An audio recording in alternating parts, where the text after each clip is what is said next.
किसान भाइयों, अगर आपकी सरसों की फसल में माहू कीट का प्रकोप हो जाता है तो ऐसी स्थिति में आपके सरसों के उत्पादन में लगभग 40 से 60% की कमी देखने को मिल सकती है। तो किसान भाइयों, आज की इस वीडियो में हम जानेंगे कि जो ये माहू कीट होते हैं वह आपकी फसल को कैसे नुकसान पहुंचाते हैं और इनका क्या समाधान है। तो नमस्कार किसान भाइयों, मैं विशाल मौर्य और आप देख रहे हैं ABC फार्मिंग इंडिया।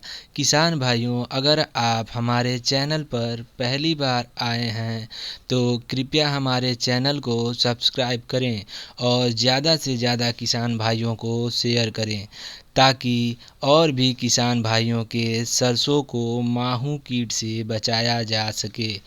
तो किसान भाइयों, आइए सबसे पहले हम यह जान लेते हैं कि माहू कीट का प्रकोप हमारे सरसों की फसल पर कब ज़्यादा देखने को मिलता है। किसान भाइयों, जब मौसम बहुत ज़्यादा ठंडा होता है तो ऐसी परिस्थिति में ज़्यादातर देखा गया है कि माहू का प्रकोप बहुत कम देखने को मिलता है। ऐसा देखा गया है। और जब मौसम धीरे धीरे गर्म होने लगता है तो मौसम में चढ़ाव उतराव होने लगता है, तो ऐसी स्थिति में माहू कीट का प्रकोप बढ़ जाता है। तो किसान भाइयों, आइए हम जान लेते हैं कि ये जो माहू कीट होते हैं यह आपकी फसल को कैसे नुकसान पहुंचाते हैं।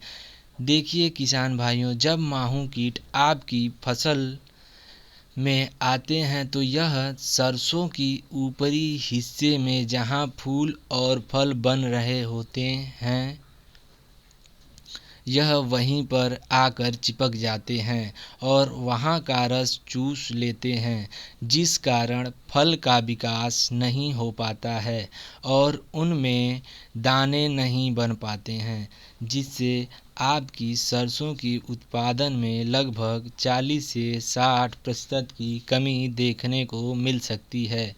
तो किसान भाइयों, अब हम लोगों ने यह जान लिया कि सरसों की फसल में माहू कीट का प्रकोप कब ज़्यादा देखा गया है और यह हमारी फसलों को किस प्रकार नुकसान पहुंचाते हैं।